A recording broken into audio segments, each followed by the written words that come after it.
You residents will have the opportunity to chime in on the conversation. It's never been done before. See how many of you are ballsy enough to actually comment in a real life.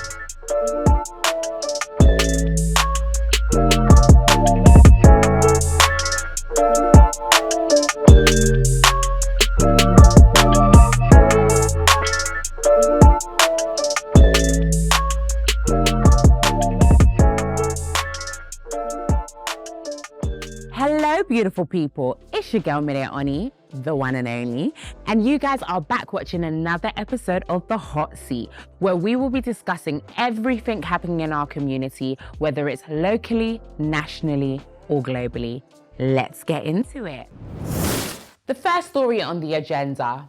King Charles reportedly wants to be present in the lives of his grandchildren, Archie and Lilibet. Now, I'm gonna take my time before I respond to this story. That's enough time.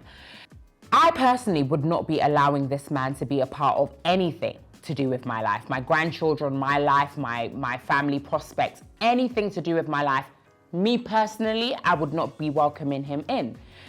The royal family, the institution, the organization, whatever they like to call themselves, have removed their security, which, if we keep it 100, that is putting their lives in danger.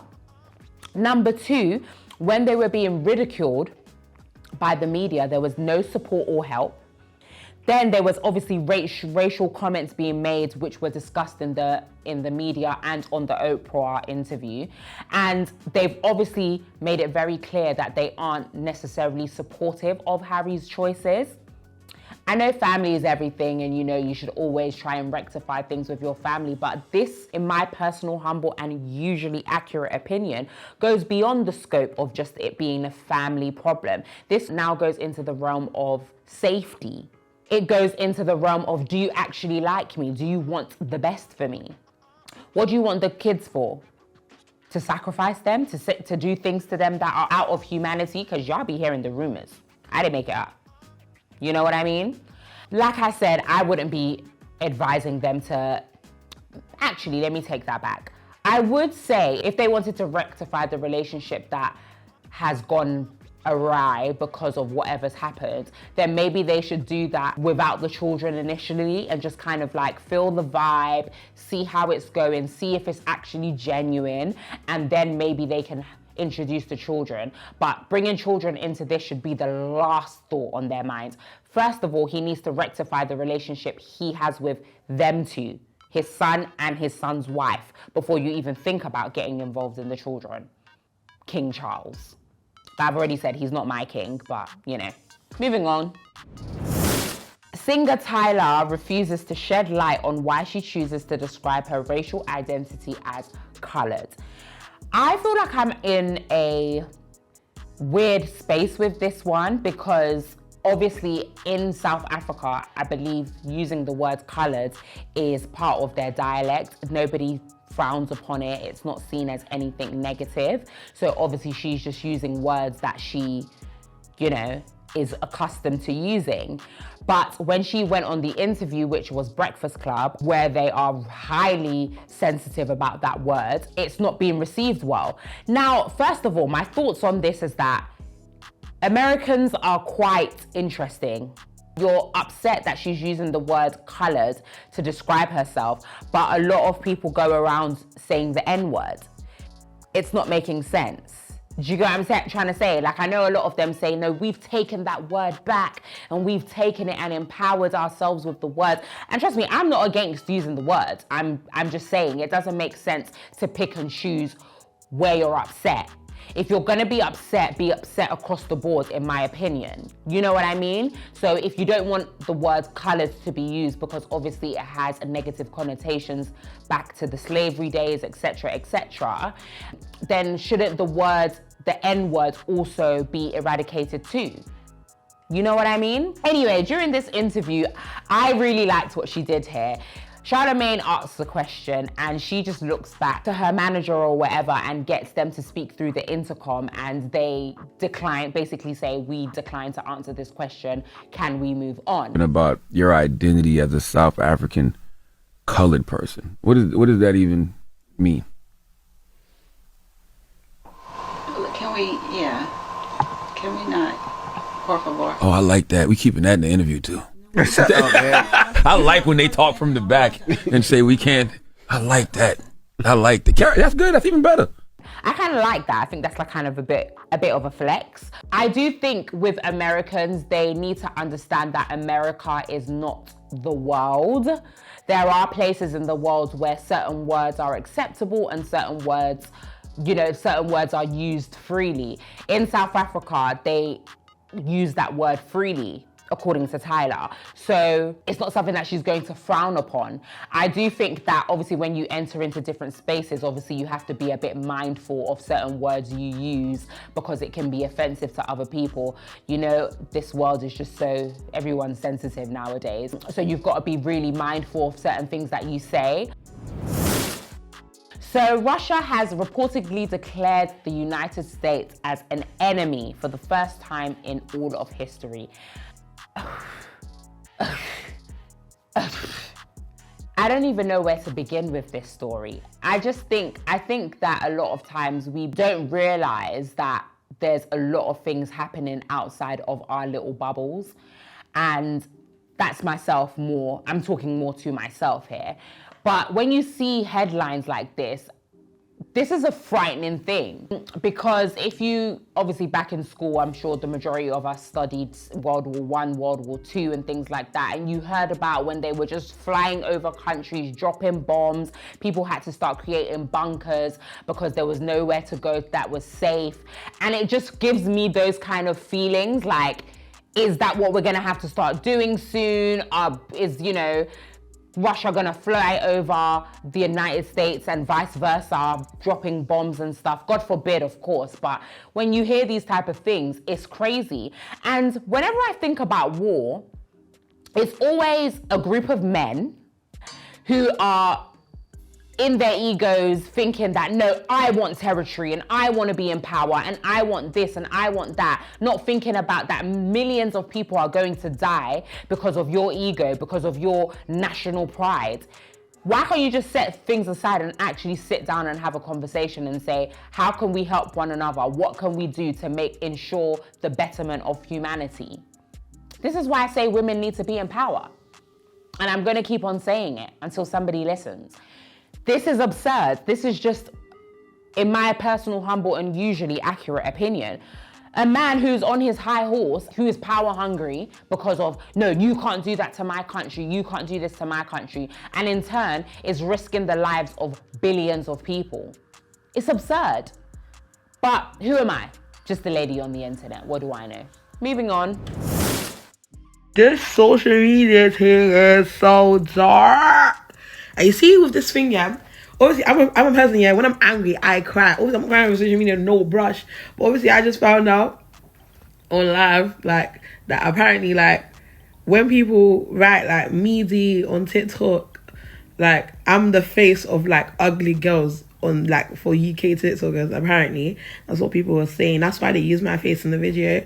That's what I found out. I found out that the reason they use my face is because basically they were saying if they use anybody else's face for the thing, they wouldn't have got the point across. But like I said, guys, one of the pros of social media, like the hate, bro, is so disgusting once you hit it. Because what do you mean I'm the face of, like, the UK ugly girls? That's what they were saying. They were saying that's how they knew me by all of a sudden.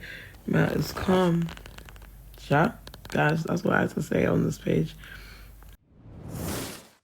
I think that when people are behind a screen and when people are on their phones and there's no way for anybody to hold them accountable, or more importantly, to give them a slap, they are spewing such hate and nastiness online, and that therefore start saying things like this.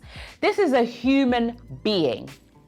This is a human being who is just living her life the same way most people are living their lives on TikTok and Instagram, creating content. And because people might not appreciate or like the way she looks, now they're saying such nasty, horrible things to her. And these are the same people that, God forbid she were to do anything to herself, that would say, oh, mental health matters. The reason why this world is going to shit is because there are so many people who do not care about humanity, that are not kind, that are not loving, that do not want to show compassion to anybody else. Because why? They're behind the screen, and that gives them the balls and the audacity to say nasty, horrible things about people that they've never met in their life, and they probably will never meet in their lives. So this young lady has said that she has a skin condition. I think she has extreme eczema, and that's why I think if you look at her skin, you can see that she's got the eczema. Lots of people comment on her skin and things like that and just say that she's unattractive. If you think someone is unattractive, why do you have to say it out loud? Why don't you just scroll past? If you don't like what you see, why? This then poses, I guess then it brings me to this question. Why do people engage in content that they're not interested in, or they don't like, or makes them feel any type of way? If you don't like the content, scroll on. If you don't like the content, do not engage. Nobody is holding a gun to your head. Nobody is forcing you. This is not concentration camp where you have to sit down and watch what people are showing you. You don't have to be here. You don't have to speak. You do not have to engage, but it's a reflection on how miserable and inadequate your life is. That's the only thing that will take you to comment on someone else's life in such a horrible and negative way. If you were doing well in your life, if you were happy in your life, if you were genuinely content in what you had going on, then you wouldn't want to spew such hate, because it makes you feel good to say negative things about other people. That's just my 2 pence. And this one I will stand firmly on. It's a horrible, nasty thing, and I'm sending all my love to this girl. And yeah, I just hope people just start to be a bit kinder on the internet. I don't think it's gonna happen anytime soon, but one can hope. Moving on. Tension grew between Uma and Mimi over Io, especially after a game of dares. The producers' mind games would see Omar and Mimi have the chance to either couple up or steal another person from another couple. And bun for bun, Crouching Tiger Mimi Dragon would strike first and steal back Io, as Umar would also be hijacked by Omar. Still. Is anyone genuine? 2 weeks in and Love Island are giving us a run for our money. Hello, hi. Now, I'm just a very busy woman, so sometimes it's very difficult for me to actually keep up with Love Island, but I have been seeing snippets here and catching up on episodes where I can. And woo chow, I've never seen Love Island kick off so quickly as it has this particular season. Correct me if I'm wrong, but I feel like this season it's really giving boost bass. Let's obviously focus on Mimi, Io, and Umar. Now, from what I've seen, Umar has come in to throw a spanner in the works when Io and Mimi had... In fact, before I even start there, Io was very, very fixated on Mimi when he first came in. Now, I called his bluff. I wish I had said it online, because I did not believe that he was really into Mimi. For me, it was giving, you're the only black girl here. Let me just manage you, because obviously Mimi's stunning and he probably does have an attraction to her, but it was kind of just like, I mean, you're here, so let's see what we can make out of this. But then when Uma came into the picture and he was like, she's my type on paper, giving her energy, when it was very clear to me that Uma was not interested in him. And it's always sad when you see that type of dynamic, because I don't know what it is about human nature, but it's like when somebody is not interested in you, that's when you'll be hounding them like a dog. It's like, hello, there's somebody here that's interested in you. Why not pay attention on that particular person? Anyway, from the last episode that we've just watched, Uma has removed herself from this love triangle and decided that, you know, you guys can focus on you and you guys can do whatever you want to do and la-di-la-di-la-di-da-da-da. In my personal opinion, I want them to send in another hot, sensational man for Mimi and for her to just leave that one on the side. Because even in the last episode just gone, he was saying, oh, if a new girl comes in, you might have already got a connection with someone, but if a new girl comes in, then you shouldn't be reluctant to start a relationship with her or getting to know her. Love Island is the perfect example of not putting all your eggs in one basket. The more I watch it, the more I'm just like, wow, these girls are really delusional. Absolutely delusional. Joey went on a date with Samantha. She comes back to the girls and starts saying, oh my God, like I'm so happy. Joey, like this is what he said to me and this is what he said to me. Joey goes back to the guys and he's just like, well, the handbrake ain't up, like, yeah. I'm still out there, I'm still playing the field. You're having two completely different conversations from the same date. This is a clear example to all my women out there. Do not put all your eggs in one basket and always take men's words with a pinch of salt. The proof is in the pudding. You know what I mean? I'm not making this up. Go and watch the episode. He said it right there. I mean, let's just see how the story develops. Shout out to my boy Omar. I'm rooting for Omar. I don't really know what's going on right now, but I'm rooting for you, bro. Come on, let's make this into something. That's all I'm gonna say about that. That's it today for Hot Seat. Hope you guys have enjoyed this episode. Don't forget to like, comment, and subscribe, and follow us on all social media platforms. And don't forget to follow me as well, Mide Oni _ on Instagram, Mide Oni 92 on TikTok, and The Mide Show on YouTube. Bye guys, see you next week.